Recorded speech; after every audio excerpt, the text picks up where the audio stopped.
हाय दोस्तों, क्या आपने कभी सूर्य ग्रहण देखा है? आसमान में सूरज अचानक गायब होने लगता है और सब कुछ थोड़ा रहस्यमय लगने लगता है। लेकिन रुकिए, कुछ लोग इसे देखकर डर जाते हैं। कोई कहता है खाना मत बनाओ, कोई कहता है घर से बाहर मत निकलो, और कुछ तो मानते हैं कि ग्रहण में भूत प्रेत भी सक्रिय हो जाते हैं। आज हम इन सारी बातों का पर्दाफाश करेंगे, मजेदार कहानियों, वैज्ञानिक तथ्यों और थोड़े से मस्ती के साथ। तो तैयार हैं? चलिए शुरू करते हैं। चलिए आज एक छोटी सी कहानी सुनाती हूँ। ये है गोलू की कहानी, जो अपने गांव में रहता था। एक दिन गांव में सूर्य ग्रहण होने वाला था। गोलू की दादी ने उसे सख्त हिदायत दी, बेटा ग्रहण में बाहर मत निकलना, राहु सूरज को खा रहा होगा और ये बहुत अशुभ है। गोलू डर गया, उसने खाना भी छोड़ दिया, घर में दुबक गया और सोचने लगा कि शायद ग्रहण सचमुच कोई बुरा सपना है। लेकिन गोलू अकेला नहीं था। भारत में आज भी कई लोग ग्रहण को लेकर ऐसे ही डरते हैं। कुछ मानते हैं कि गर्भवती महिलाओं को बाहर नहीं निकलना चाहिए, वरना बच्चे को नुकसान होगा।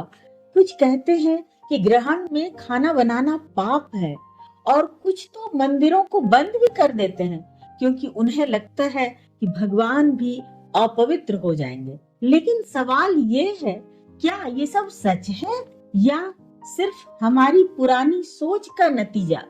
चलो इसे समझने के लिए समय में थोड़ा पीछे चलते हैं। हजारों साल पहले हमारे पूर्वजों के पास टेलीस्कोप नहीं थे, न ही गूगल था। जब सूर्य ग्रहण होता था तो उन्हें लगता था कि कोई दैत्य सूरज को निगल रहा है। भारत में तो राहु केतु की कहानी मशहूर थी। समुद्र मंथन की वो कथा सुनी है ना? पौराणिक कथाओं के अनुसार जब देवताओं और असुरों ने समुद्र मंथन किया, तब अमृत प्राप्त हुआ था। अमृत पाने के लिए देवता और असुरों में विवाद हुआ। भगवान विष्णु ने मोहिनी का रूप धारण कर असुरों को छला और अमृत केवल देवताओं को दिया। एक असुर स्वरभानु छल से देवताओं की पंक्ति में बैठकर अमृत पीने लगा। सूर्य और चंद्र ने उसे पहचान लिया और विष्णु को बताया। विष्णु ने अपने सुदर्शन चक्र से स्वरभानु का सिर धड़ से अलग कर दिया, लेकिन अमृत के प्रभाव से वह मरा नहीं। उसका सिर राहु बन गया और धड़ केतु बन गया। तब से राहु और केतु सूर्य और चंद्र से दुश्मनी रखते हैं। माना जाता है कि सूर्य ग्रहण तब होता है जब राहु सूर्य को निगलने की कोशिश करता है। उस समय ये कहानियां लोगों को डर को समझाने का तरीका थी। लेकिन आज जब हम जानते हैं कि ग्रहण सिर्फ एक खगोलीय घटना है, फिर भी कुछ लोग इन कहानियों पर यकीन करते हैं। क्यों? क्योंकि ये परंपराएं पीढ़ी दर पीढ़ी चलती आ रही हैं। दादी नानी की सलाह, गांव के पंडित जी की बातें, और सब ऐसा करते हैं वाला दबाव।